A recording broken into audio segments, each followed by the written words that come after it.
গত জুলাই অভ্যুত্থানের পর পুলিশের ইউনিফর্ম পরিবর্তন হবে এমন আসলে সিদ্ধান্ত আসে সরকারের পক্ষ থেকে। অবশেষে সেটি কার্যকর হয় এবং কিছু সংখ্যক পুলিশের ড্রেস পরিবর্তনের মধ্য থেকে এর অগ্রযাত্রা শুরু হয়।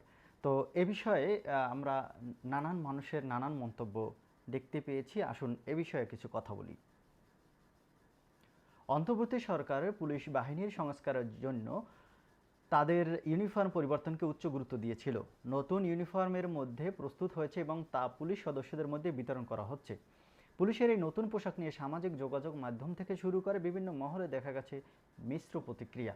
কেউ কেউ বলছেন পুলিশের নতুন পোশাকটি সন্তোষজনক নয়, যদিও কিছু মানুষ এই ইতিবাচকভাবেই দেখছেন। তারা আশা করছেন নতুন পোশাকের পাশাপাশি বাহিনীর মন মানসিকতাও পরিবর্তন আসবে এবং পুলিশ প্রকৃত অর্থে জনগণের বন্ধু হিসেবে পাশে দাঁড়াবে।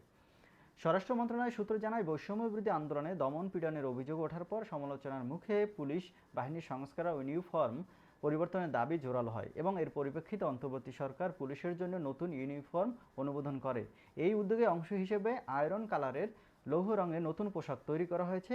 পুলিশ ব্যুরোর investigation, tourist police, highway police, নৌ পুলিশ সহ সব ইউনিটে একই ধরনের এই পোশাক পরবে। পুলিশ সদর দপ্তর জানায় যে বর্তমানে জেলা পুলিশ ও মেট্রোপলিটন পুলিশের ইউনিফর্মের রং আলাদা হলেও নতুন ইউনিফর্ম সবার জন্য এক রঙের হবে। 16 নভেম্বর থেকে ঢাকা মেট্রোপলিটন পুলিশ সহ সব মেট্রোপলিটন ইউনিটে নতুন পোশাক পরার কথা ছিল এবং ঢাকায় তা কার্যকর হয়েছে। তবে জেলা পুলিশ নতুন ইউনিফর্ম পেতে আরও কিছু সময় লাগবে। তো পুলিশের এই নতুন পোশাকটি নিয়ে আপনি আপনার মন্তব্য জানান আমাদের কমেন্ট বক্সে। পুলিশের নতুন পোশাকটি আসলে কেমন হয়েছে সেই বিষয়ে আপনার মতামত জানাতে এখনই কমেন্ট বক্সে জানিয়ে দিন।